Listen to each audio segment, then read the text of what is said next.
नमस्कार दुनिया वालों। मेरा नाम यश मित्तल है। आप लोग मुझे एक एक्टर के तौर से जानते थे। बचपन में मैंने शोज़ खिचड़ी, उसमें मैं जैकी का किरदार निभाता था। बेस्ट ऑफ लक निकी से आप लोग मुझे जानते हैं। I used to play Poppy और I have been a brand ambassador for Coca Cola Sri Lanka with the famous pop stars Bhatya and Santosh. So basically I am trying to start a vlog channel जिसमें मैं दुनिया वालों से कुछ अपने दिल की बातें या कुछ अपने व्यूज़ एंड ओपिनियंस शेयर करना शुरू करना चाहता हूँ। तो I am a sports enthusiast. I follow cricket, swimming, badminton, table tennis, chess.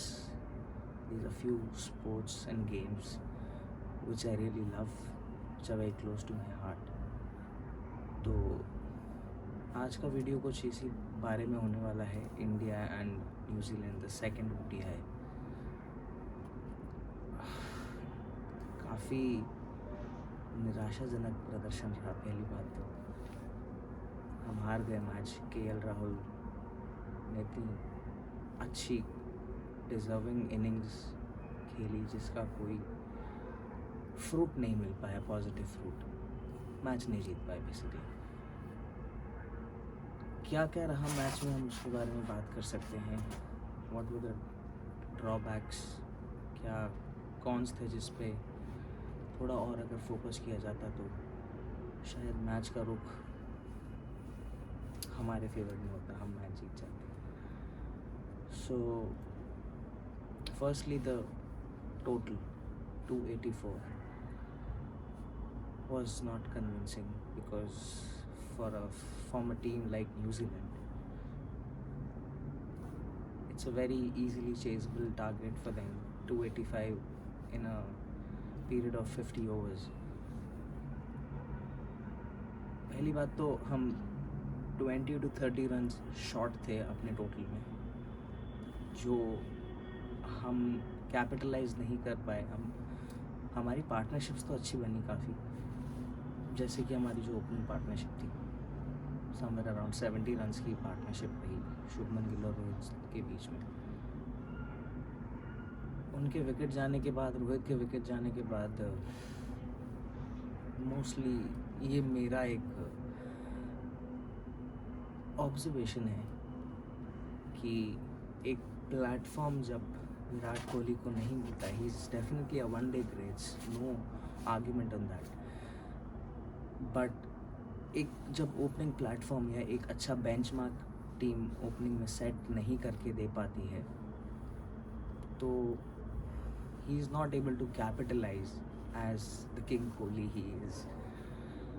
तो even he played a good knock of 23 odd runs and unfortunately एक बॉल में पैक होके उनके बैट से he got caught and bowled. So wickets गिरते रहे, ठीक है, विकेट्स तो अक्सर कभी कभी गिर जाते हैं, बट एक टेम्पो आप मेंटेन करके रखते हैं, जो कि हमारी team they played a lot many dot balls. They were not able to get quick easy singles. तो ऐसे सिचुएशंस में आपके लिए बहुत डिफ़िकल्ट हो जाता है एक 300 प्लस का टारगेट अचीव करना एज अ टीम, जो कि नहीं हो पाए। एंड जब आप ऑलरेडी अपने माइंड सेट से जब सेकेंड इनिंग्स में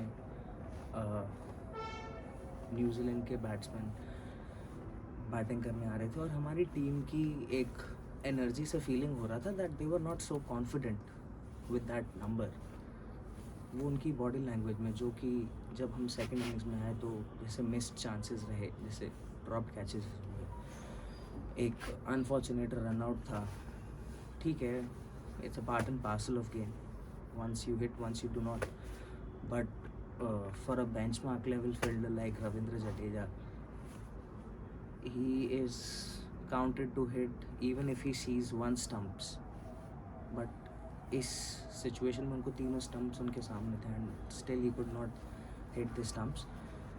तो हो जाता है, बट ये जो एक टेम्परामेंट था, एक माइंडसेट था, वो झलक रहा था उनकी बॉडी लैंग्वेज में। और हम विकेट टेकिंग अपॉर्चुनिटीज़ हमारे बॉलर्स क्रिएट नहीं कर पा रहे थे इजीली, बिकॉज न्यूजीलैंड के जो बैट्समैन थे दे वर वेरी लाइक ईजीली उन्होंने अपने सिंगल्स को क्विक डबल्स में कन्वर्ट किया।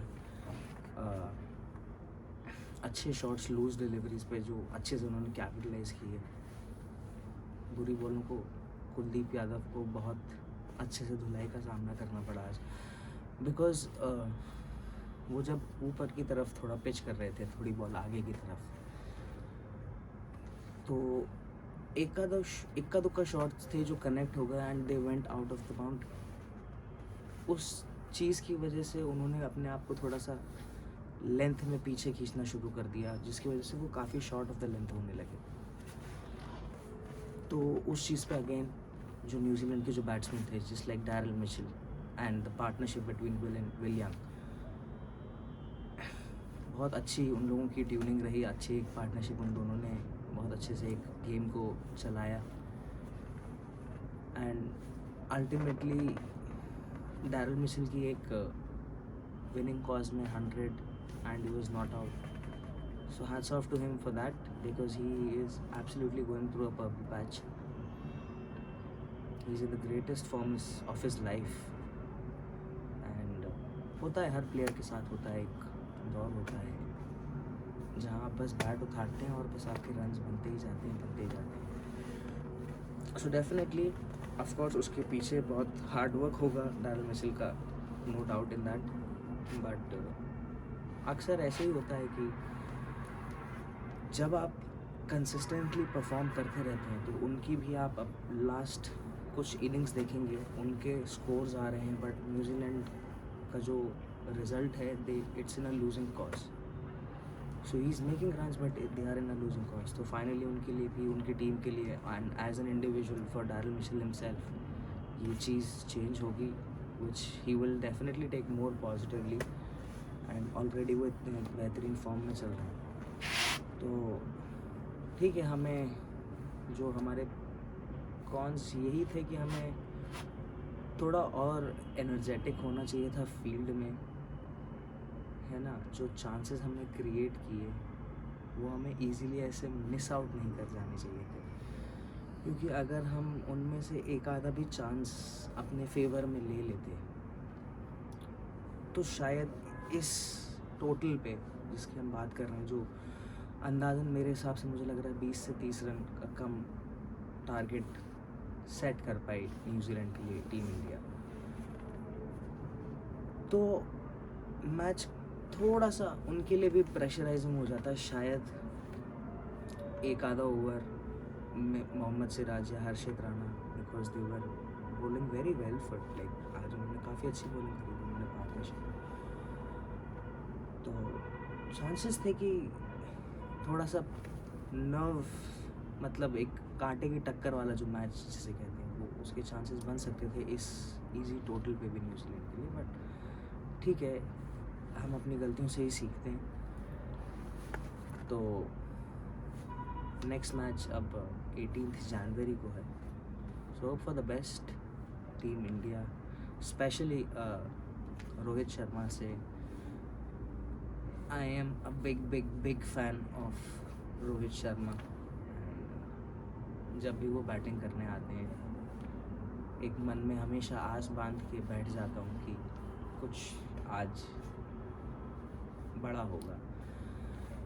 एक बहुत ही दिल के करीब बेबाक खेलने वाले खिलाड़ी रखते हैं, और जो भी उनके लिए मैं कहूँगा इट विल नॉट वैलिडेट है या कोई जस्टिफिकेशन नहीं है उनके स्टैचर के लिए, बट काफ़ी उम्मीदें हैं कि शायद बिकॉज 2 ODIs ऑलरेडी हो चुके हैं और वो 50 भी नहीं स्कोर कर पाए, तो उम्मीद रहेगी कि जो 3rd ODI है, either we are batting first और second doesn't matter, but I really hope Rohit Sharma will make a big one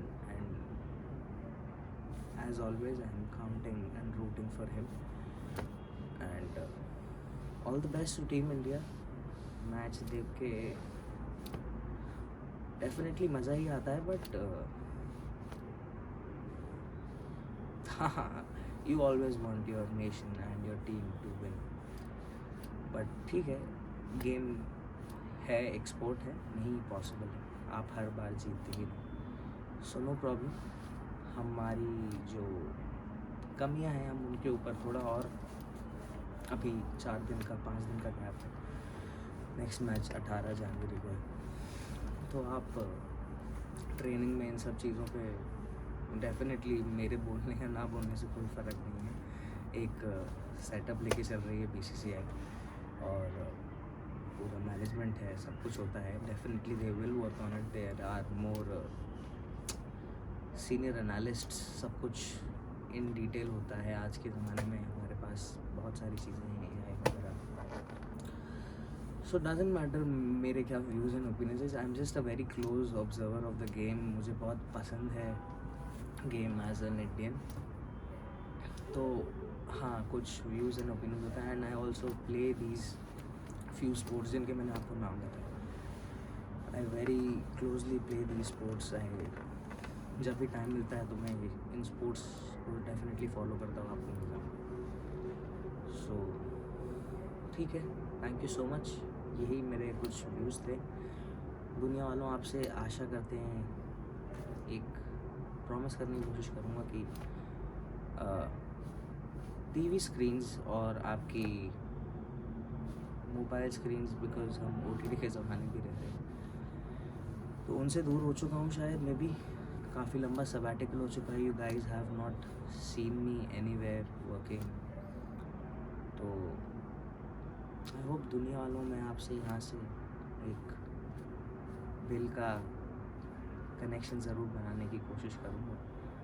आप लोगों ने मुझे, जब भी मैंने कुछ किया है, बड़ी कृपा रही है आप लोगों के ऊपर वाले की. आप लोगों ने बहुत प्यार दिया, अपनी ब्लेसिंग्स कायम रखी मेरे ऊपर हमेशा, जिनसे मैं कोशिश करता रहा कि हमेशा आप लोगों के लिए कुछ और अच्छा कर पाऊँ. तो वीडियोस पोस्ट करके यही कोशिश रहेगी कि हाँ जी, आप लोगों से एक कनेक्शन बना रहे. बाकी ठीक है, मिलते हैं, कोशिश करते हैं जल्दी आपसे. 18 जनवरी को मैच है. लेट्स होप कि इंडिया जीत जाए. Thank you.